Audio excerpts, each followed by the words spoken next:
Welcome to the Sage Thought Leadership Podcast, building experiences that connect, remove friction, and deliver insights. Well, hi everyone, and welcome to our podcast. I'm Ed Kless, and with me today is Shawn Kanungo. Shawn is a globally recognized individual strategist. Shawn is a partner with Queen and Rook, where he advises leading organizations and executives on disruptive trends. In 2021, he was named to Forbes' Best Virtual Keynote Speaker I've Ever Seen list. Shawn's content on innovation has garnered millions of views, respectively, across LinkedIn, TikTok, YouTube, and Facebook. His debut book, The Bold Ones, releases in December of this year. Welcome to the Sage Thought Leadership Podcast, Shawn. Well, Ed, thank you so much, and really appreciate being on. I've been waiting my entire life to be on, and I just want to give a shout out to this podcast. So, Ed is putting a ton of work in. So, subscribe, follow wherever you are: iTunes, Spotify, YouTube. He's on YouTube. You can listen to this while you're doing something. Doing great work, Ed. Well, thanks so much, Shawn. So, why do you do what you do? You know what? I am passionate about this idea of innovation, disruption, and the reason why I exist on this planet is for people to make a change, for people to make just to take one step forward to create value in new ways. That's why I've dedicated my life to this idea of innovation and disruption. And I fell in love with this idea of disruption, early on in my career, the idea that one person can change the trajectory of an organization, of an industry, and even themselves. And I found that inspiring. So I dedicated my entire life to working with disruptors and helping individuals and organizations be disruptors. And tell me about how you apply this concept of continuous innovation to individual people. It's interesting. I love Sage. Actually, I was part of Sage's Continuous Innovation Day as one of their keynote speakers. And, this is the beautiful thing about innovation, Ed, is that to me, innovation is about allowing everyone in the organization to go off and try new ways of doing things. And that's the most beautiful part of innovation, is that it's ubiquitous. It's permissionless. It allows everyone, whether you are on the front line to the CEO, that anybody can have a piece of this. And many people get bogged down about this whole idea of innovation, that it's too big, or I don't understand it, or, I can't create this next iPhone, when innovation is just looking around you and literally asking the question, why? Why do we do things the way that we do? Is there another way of approaching this? Whether it could be around processes, it could be around customer experience, it could be around your brand, it could be around how you manage your teams. It could be all these ways of thinking about innovation. And so to me, the idea of continuous innovation is having a mindset to say, how do we constantly think every single day about how do we make things better? And that is the job of every single person in the organization. So that's why I love the idea of continuous innovation. But apply it again to the individual. So you're saying that what I'm hearing you say is that individuals can and should constantly be innovating themselves and bringing that to their organizations.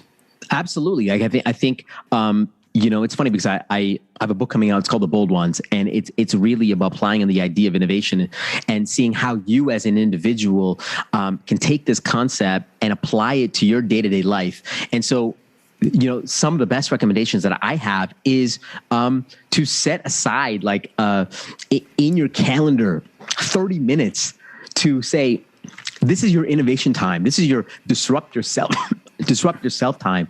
It's funny because we will take meetings with everyone. We will take meetings with our neighbor, with our boss, and we will put it in our calendar, but we will never take time to think about how do we go off and improve our business and our lives every single day. So I think if we take the time every single week to prioritize this idea of innovation, then you will build a habit of trying new ways of doing things. And what I've seen, Ed, throughout my career is that when people start building this muscle around innovation, because innovation is a muscle, what they start to do is build this thing called innovation capital. They start to build equity around the idea of innovation. So then what that enables you to do is to unlock resources that you wouldn't have had. You get to attract people, you get to attract customers, you get to attract resources to yourself, and then people start to see you as an innovation leader.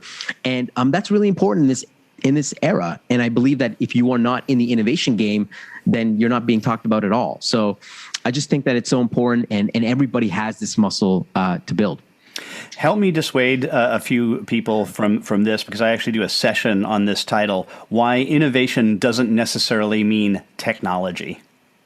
Yeah, well, so I love that you're doing this, and I know you'll probably do a great job at describing this as well. But to me, actually, if you're thinking about innovation as technology, I think that's the dumbest place to start. I believe that innovation is, I actually believe that innovation is 90% psychological and 10% technological. 90% is figuring out, technological innovations are bounded by the laws of physics and code, but psychological innovations are bounded by our own imagination. So if you want to think about how do you improve your processes, how do we retain and attract new talent, how do we deliver our services, our products to people in new ways, none of that actually has to do with technology. It's really about looking at your business in fundamentally new ways. To me, those are all psychological innovations more than technological innovations. So I think when we think about innovation, technology should be the last thing that we think about. So I think we're on the same wavelength, Ed. Well, Matt Ridley, who wrote a great book called How Innovation Works, and Why It Flourishes in Freedom. And it's just a terrific book. And in this, he has a very interesting idea, and I want to capture your thoughts on this. He says, innovation is when ideas have sex. Yeah. No, I love the idea of sex. I love the idea of ideas having sex. No, I believe it. I think that every innovation is a remix. It's copying, pasting things that are, whether it's inside your industry or outside of your industry or previous invention or innovation, and I'm combining those things together. And I think, we always think that we shouldn't copy, steal, but that's what innovation is all about. It's I always say this, that Tesla is a 10,000-year-old company. In order for Tesla to exist, you needed to create the car. You need to create a computer. You need to create GPS. You needed to create all these different things in order for the Tesla to be what it is today. Tesla is a 10,000-year-old company. So if you look at that, you have to say that innovation is a remix, and it's about ideas having sex. I love that idea. Yeah. Carl Sagan, I believe, said that if you want to bake a cake from scratch, you have to start with creating the universe. There you go. I love that. I love that phrase. Well, we have an exit question, Shawn, that we ask all of our guests, and that is, who is a hero of yours, and why are they a hero? I know this question. I've seen this question being used many times, and a lot of people using, they go back to personal examples every single time. And, unfortunately, in the most uninnovative way possible, that I do have to take a personal story as well, which is, my father. My father actually passed away. He was an accountant. He was a solo bookkeeper, accountant. He had about 200 clients. And I saw how he managed his clients. I saw how he managed his teams, and he did it with authenticity. He was genuine. He believed in his clients. And when he passed away, I actually had to take over his firm. And at that point, I realized, how much he meant to his clients. And I know a lot of people that are listening to this are accountants. They are maybe solo, entrepreneurs, accountants. I just want to say this is that, you might be the most important person in someone's life, and you don't even know it. And I realized that when my dad passed away, that my dad was actually the most integral person in many people's lives, because the finances is at the core of what we do. And you're not only, helping them with their finance, but you're actually helping them with your life. And so I just want you to realize that. And I only realized that until my dad was, passed away, that he was so important in not only our lives and our family, but in other people's lives. And so definitely a hero of mine, and I learned a lot from him. All right. And lastly, Shawn, how can somebody contact you? You know what? Please do not contact me. No, I'm joking. I'm everywhere on social media at Shawn Kanungo. You can email me at Shawn Kanungo at ShawnKanungo.com. I will respond to every single message, LinkedIn, email, wherever else. But most importantly, Ed, I want people to subscribe and follow this podcast. Before you message me, follow this podcast. It's an honor and it's a privilege to be on this Sage Thought Leadership podcast and to chat with you today. All right. The book is called The Bold Ones. It's due out in December of 2022. Shawn Kanungo, thanks so much for being a guest on the Sage Thought Leadership podcast. Thank you so much, Ed.